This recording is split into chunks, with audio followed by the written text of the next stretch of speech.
Astrology simplified bye Chaure में आपका स्वागत है। आज हम बात कर रहे हैं मंगल और केतु एक साथ होने पर क्या होता है। अभी जो गोचर में भी मंगल केतु का प्रभाव आएगा, तो जिसके लिए हम बात कर रहे हैं कि मंगल केतु का अगर प्रभाव आ रहा है तो वो आपके क्या असर दे सकता है, इसके बारे में बात करेंगे। जब मंगल और केतु एक साथ होते हैं तो ये वैदिक ज्योतिष में एक महत्वपूर्ण योग बनता है, जिसे कुंज केतु योग या पिशाच योग के नाम से भी जाना जाता है। यह योग कई लोगों के लिए महत्वपूर्ण परिवर्तन, साहसी निर्णय लेने का संकेत देता है, खासकर कैरियर और व्यवसाय।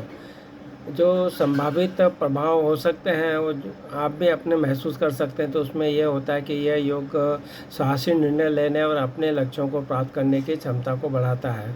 फिर नेतृत्व की क्षमता के बारे में बात करें तो नेतृत्व की जो क्षमता है वो बढ़ाता है और लोगों को अपने काम में अधिक प्रभावी बनाता है। कैरियर और व्यवसाय के बदलाव के बारे में बात करें तो यह योग कैरियर में बदलाव, नई नौकरी या व्यवसाय शुरू करने का अवसर प्रदान करता है। रिस्क डिसीजन के बारे में बात करें तो यह योग जोखिम लेने को प्रोत्साहित करता है और लोगों को नए रास्ते पर आगे बढ़ने को प्रेरित करता है। वैवाहिक जीवन में सुधार के बारे में बात करें तो ये योग शादीशुदा लोगों के लिए वैवाहिक जीवन में सुधार ला सकता है।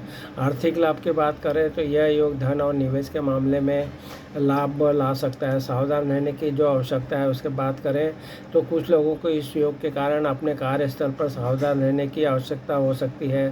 स्वास्थ्य संबंधी समस्याओं के बारे में बात करें तो कुछ मामलों में यह योग स्वास्थ्य संबंधी समस्याओं का संकेत भी दे सकता है, जैसे कि सिर दर्द या चोट। यह ध्यान रखना महत्वपूर्ण है कि मंगल और केतु का जो प्रभाव है व्यक्ति की कुंडली में ग्रहों की स्थिति पर निर्भर करता है। कुछ मामलों में यह योग नकारात्मक प्रभाव भी डाल सकता है, जैसा कि मानसिक तनाव, वित्तीय नुकसान आदि के बारे में बात करें। इस योग को निपटने के लिए जो ज्योतिषीय सलाह लेना महत्वपूर्ण है।